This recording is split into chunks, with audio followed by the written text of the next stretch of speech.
this moment. But it's not just that. It's those that were closest to Donald Trump that understand how dangerous he is when the world is this dangerous.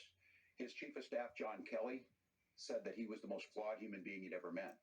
And both of his secretaries of defense and his national security advisors said he should be nowhere near the White House. Now, the person closest to them, Donald Trump, said he's unfit for the highest office. That was Senator Vance. What we've seen out of Vice President Harris is we've seen steady leadership. We've seen a calmness that is able to draw on the coalitions to bring them together, understanding that our allies matter. When our allies see Donald Trump turn towards Vladimir Putin, turn towards North Korea, when we start to see that type of fickleness around holding the coalitions together, we will stay committed. And as the vice president said today we will protect our forces and our allied forces, and there will be consequences. Governor, your time is up. Senator Vance, the same question.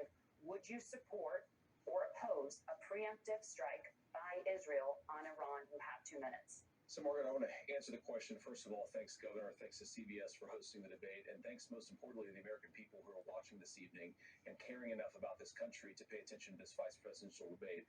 I want to answer the question, but I want to actually give an introduction to myself a little bit because I recognize a lot of Americans don't know who either one of us are. I was raised in a working-class family. My mother required food assistance for periods of her life. My grandmother required Social Security help to raise me, and she raised me in part because my own mother struggled with addiction for a big chunk of my early life. I went to college on the GI Bill after I enlisted in the Marine Corps and served in Iraq. And so I stand here asking to be your vice president with extraordinary gratitude for this country, for the American dream that made it possible for me to live my dreams. And most importantly, I know that a lot of you are worried about the chaos in the world and the feeling that the American dream is unattainable. I want to try to convince you tonight over the next 90 minutes that if we get better leadership in the White House, if we get Donald Trump back in the White House, the American dream is going to be attainable once again. Now, to answer this particular question, we have to remember that as much as Governor Walz just accused Donald Trump of being an agent of chaos, Donald Trump actually delivered stability in the world, and he did it by establishing effective deterrence. People were afraid of stepping out of line. Iran, which launched this attack, has received over $100 billion in unfrozen assets thanks to the Kamala Harris administration. What do they use that money for? They use it to buy weapons that they're now launching against our allies, and God forbid, potentially launching against the United States as well. Donald Trump recognized that for people to fear the United States, you needed peace through strength. They needed to recognize that if they got out of line, the United States global leadership would put stability and peace back in the world. Now, you asked about a preemptive strike, Margaret, and I want to answer the question. Look, it is up to Israel what they think they need to do to keep their country safe, and we should support our allies wherever they are when they're fighting the bad guys. I think that's the right approach to take with the Israel question. Thank you, Senator. Governor Walz, do you care to respond to any of the allegations? Well, look, Donald Trump was in office. We'll sometimes hear a revisionist history, but when Donald Trump was in office, it was Donald Trump who we had a coalition of nations that had boxed Iran's nuclear program in, the inability to advance it. Donald Trump pulled that program and put nothing else in its place. So Iran is closer to a nuclear weapon than they were before because of Donald Trump's fickle leadership. And when Iran shot down an American aircraft in international airspace, Donald Trump tweeted, because that's the standard diplomacy of Donald Trump. And when Iranian missiles did fall near U.S. troops and they received traumatic brain injuries, Donald Trump wrote it off as headaches. Look, our allies understand that Donald Trump is fickle. He will go to whoever has the most flattery or where it makes sense to him. Steady leadership like you witnessed today, like you witnessed in April. Both Iranian attacks were repelled. Our coalition is strong, and we need the steady leadership that Kamala Harris is providing. Senator Vance, the U.S. did have a diplomatic deal with Iran to temporarily pause parts of its nuclear program, and President Trump did exit that deal. He recently said, just 5 days ago, the U.S. must now make a diplomatic deal with Iran because the consequences are impossible. Did he make a mistake? You have 1 minute. Well, first of all, Margaret, diplomacy is not a dirty word, but I think that's something that Governor Walz just said is quite extraordinary. You yourself just said Iran is as close to a nuclear weapon today as they have ever been. And Governor Walz, you blamed Donald Trump who has been the vice president for the last 3.5 years? And the answer is your running mate, not mine. Donald Trump consistently made the world more secure. Now, we talk about the sequence of events that led us to where we are right now, and you can't ignore October the 7th, which I appreciate Governor Walz bringing up. But when did Iran and Hamas and their proxies attack Israel? It was during the administration of Kamala Harris. So Governor Walz can criticize Donald Trump's tweets, but effective, smart diplomacy and peace through strength is how you bring stability back to a very broken world. Donald Trump has already done it once before. Ask yourself at home, when was the last time, I'm 40 years old, when was the last time that an American president didn't have a major conflict break out? The only answer is during the 4 years that Donald Trump was president. Gentlemen, we have a lot to get to. Nora? Margaret, thank you. Let's turn now to Hurricane Helene. The storm could become one of the deadliest on record. More than 160 people are dead and hundreds more are missing. Scientists say climate change makes these hurricanes larger, stronger, and more deadly because of the historic rainfall. First of all, let's start with the hurricane because it's an unbelievable, unspeakable human tragedy. I just saw today actually a photograph of two grandparents on a roof with a 6-year-old child, and it was the last photograph ever taken of them because the roof collapsed and those innocent people lost their lives. And I'm sure Governor Walz joins me in saying our hearts go out to those innocent people, our prayers go out to them, and we want as robust and aggressive as a federal response as we can get to save as many lives as possible, and then of course afterwards to help the people in those communities rebuild. I mean, these are communities that I love. Some of them I know very personally in Appalachia, all across the Southeast. They need their government to do their job, and I commit that when Donald Trump is president again, the government will put the citizens of this country first when they suffer from a disaster. And Nora, you asked about climate change. I think this is a very important issue. Look, a lot of people are justifiably worried about all these crazy weather patterns. I think it's important for us, first of all, to say Donald Trump and I support clean air, clean water. We want the environment to be cleaner and safer. But one of the things that I've noticed some of our Democratic friends talking a lot about is a concern about carbon emissions, this idea that carbon emissions drives all of the climate change. But let's just say that's true, just for the sake of argument, so we're not arguing about weird science. Let's just say that's true. Well, if you believe that, what would you want to do? The answer is that you'd want to reshore as much American manufacturing as possible, and you'd want to produce as much energy as possible in the United States of America because we're the cleanest economy in the entire world. What have Kamala Harris's policies actually led to? More energy production in China. Look, first of all, it is a horrific tragedy with this hurricane, and my heart goes out to the folks that are down there in contact with the governors. I serve as co-chair of the Council of Governors as we work together on these emergency managements. Governors know no partisanship. They work together to so all of the governors and the emergency responders are on the ground. Those happen on the front end. The federal government comes in, makes sure they're there to that we recover, but we're still in that phase where we need to make sure that they're staying there, staying focused. Now, look, coming back to the climate change issue, there's no doubt this thing roared onto the scene faster and stronger than anything we've seen. Senator Vance has said that there's a climate problem in the past. Donald Trump called it a hoax and then joked that these things would make more beachfront property to be able to invest in. What we've seen out of the Harris administration now, the Biden-Harris administration, is we've seen this investment. We've seen massive investments, the biggest in global history that we've seen in the Inflation Reduction Act, has created jobs all across the country. 2,000 in Jeffersonville, Ohio, taking the EV technology that we invented and making it here. 200,000 jobs across the country. The largest solar manufacturing plant in North America sits in Minnesota. But my farmers know climate change is real. They've seen 500-year droughts, 500-year floods back to back. But what they're doing is adapting, and this has allowed them to tell me, look, I harvest corn, I harvest soybean, and I harvest wind. We are producing more natural gas and more oil at any time than we ever have. We're also producing more clean energy. So the solution for us is to continue to move forward, that climate change is real. Reducing our impact is absolutely critical, but this is not a false choice.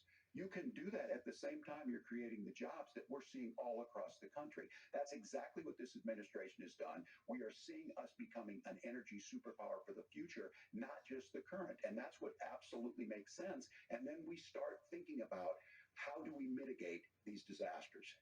Thank you. Senator, I want to give you an opportunity to respond there. The governor mentioned that President Trump has called climate change a hoax. Do you agree?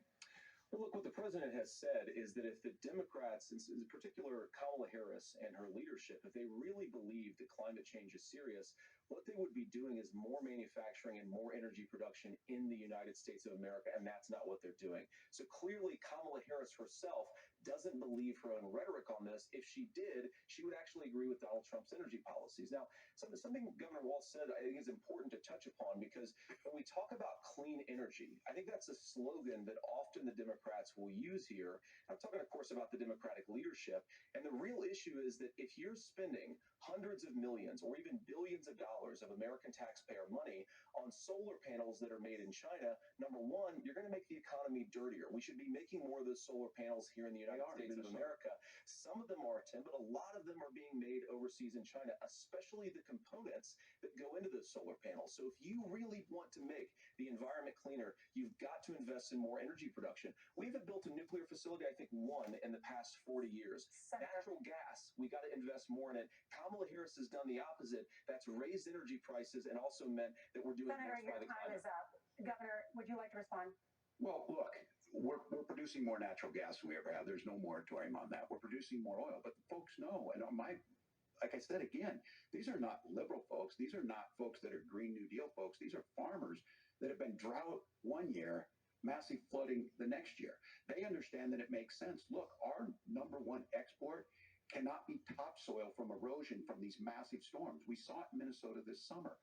And thinking about how do we respond to that, we're thinking ahead on this. And what Kamala Harris has been able to do in Minnesota, we're starting to weatherproof some of these things. The infrastructure law that was passed allows us to think about mitigation in the future. How do we make sure that we're protecting by burying our power lines? How do we make sure that we're protecting lakefronts and things that we're seeing more and more of?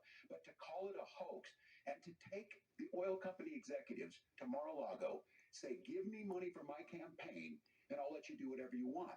We can be smarter about that, and an all-above energy policy is exactly what she's doing, creating those jobs right here.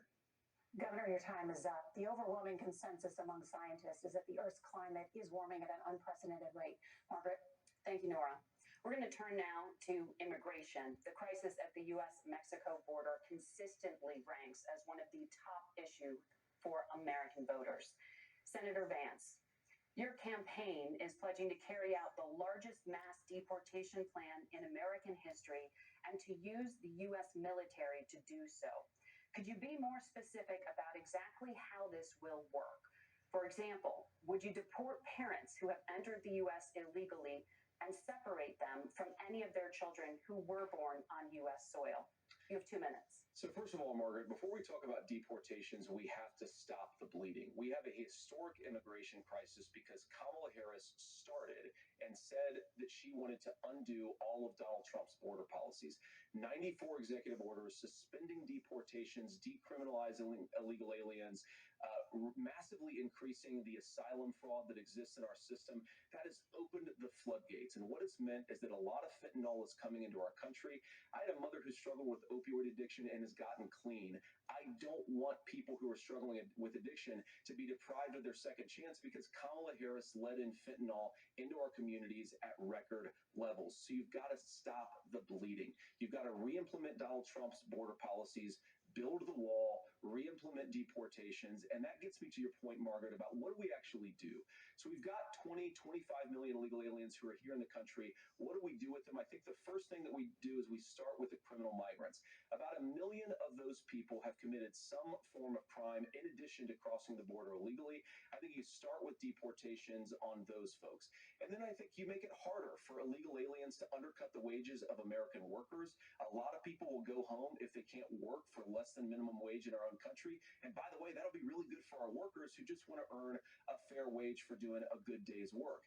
And the final point, Margaret, is you asked about family separation. Right now in this country, Margaret, we have 320,000 children that the Department of Homeland Security has effectively lost. Some of them have been sex trafficked. Some of them hopefully are at homes with their families. Some of them have been used as drug trafficking mules. The real family separation policy in this country is unfortunately Kamala Harris's wide open southern border.